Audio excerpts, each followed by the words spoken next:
Iran's Supreme Leader Ayatollah Ali Khamenei has named three senior clerics as candidates to succeed him if he is killed in a war with Israel. Three Iran officials told the New York Times on Saturday that Khamenei wants to ensure a quick and safe transition if he dies. They said senior Iran officials are preparing for a range of contingencies if the war escalates, while considering whether the United States will intervene in the Iran-Israel war. The Iranians also acknowledged that the regime's camp of command was badly damaged in the Israel strike but is still functioning. If the Supreme Leader dies, Iran's constitution requires the assembly of experts and 88-member career body to choose her successor. You see, President Donald Trump has rejected Israel's plans to assassinate Khamenei. However, this week Trump said eliminating Iran's supreme leader would be an easy target. We know where the so-called supreme leader is heading, Trump wrote in a Truth Social post Tuesday. He's an easy target, but he's safe there. We're not going to take him out, and at least not right now, Trump added. Meanwhile, Russia has vowed not to remain silent if Israel and the UC assassinates Iran's supreme leader Ayatollah Ali Khamenei. The discourse on Khamenei's assassination has emerged since Israel and Iran pressed on June 13. The spokesman for the Russian Kremlin presidential palace, Dmitry Peskov, used the stern warning in an interview with the Sky News on Friday, 20 June. Peskov said that Russia would respond very badly if Khamenei was killed. We will respond very badly, very badly. We will strongly disagree with it, Peskov said in a rare interview with Sky News on Friday, 20 June. When asked about possible actions if Khamenei was destroyed, Peskov believes that there will be a wave of action emerging from with Iran. Iran's society is very well organized and very consolidated. That Khamenei's assassination will lead to the birth of an extremist atmosphere in Iran, he said. Peskov also wanted to warn the UC and Israel not to talk about this discourse anymore. They will open Pandora's box, he said.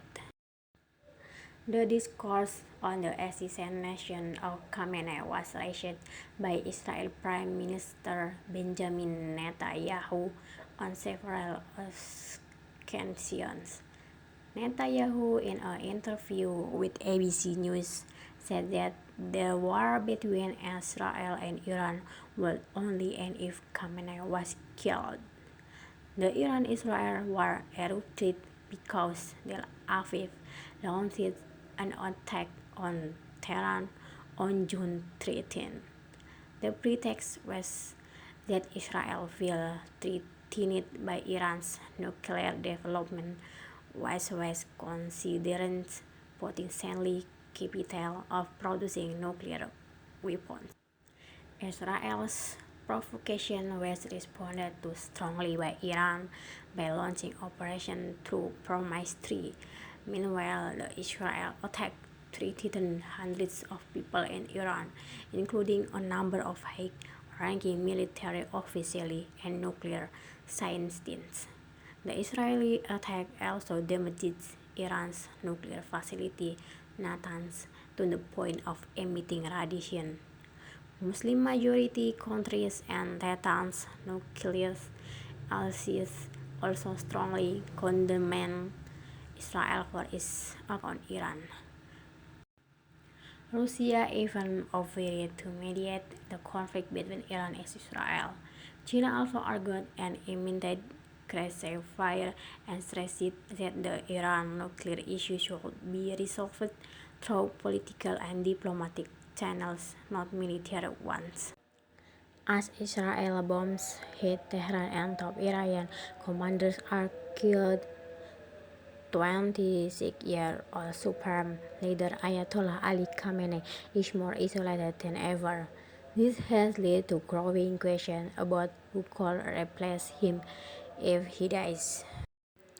Khamenei has lost several of his closest military and intelligence advisors in recent Israeli airstrikes. Among the dead are Hossein Salami, the commander-in-chief of Iran's Revolutionary Guards, Amir Ali Hajizadeh, head of its ballistic missile program, and Spy Chief Mohammad Kazemi. These men were not just senior officials, but central figures in Khamenei's advisory circle. Of top leaders has raised doubts about how strong Iran's leadership is and what might happen to the regime next. For now, Khamenei remains in power. He retains the final say on all major decisions in Iran, from war to judicial appointments. Those familiar with his leadership describe him as extremely stubborn but also extremely cautious, a mindset credited with keeping him at the top since 1989. As US President Donald Trump warned that Iran's supreme leader Ayatollah Ali Khamenei is an easy target and admitted the UC knows exactly where he is. Speculation is growing over who might take over if Khamenei is eliminated. Though Trump said there are no current plans to kill him, he added, "Our patience is wearing thin, raising fear of a possible strike." With Khamenei increasingly isolated and Iran under attack, here are the top candidates who could succeed him if the unthinkable happens. What happens if Ali Khamenei is died? Iran will be destroyed and might spread to other countries. The impact will be very devastating. This war with Iran-Israel is truly terrible. We hope that the Israel-Iran war will end soon, that there will be a solution and even quick peace. Because truly peace is a very beautiful thing and soothing thing for the heart.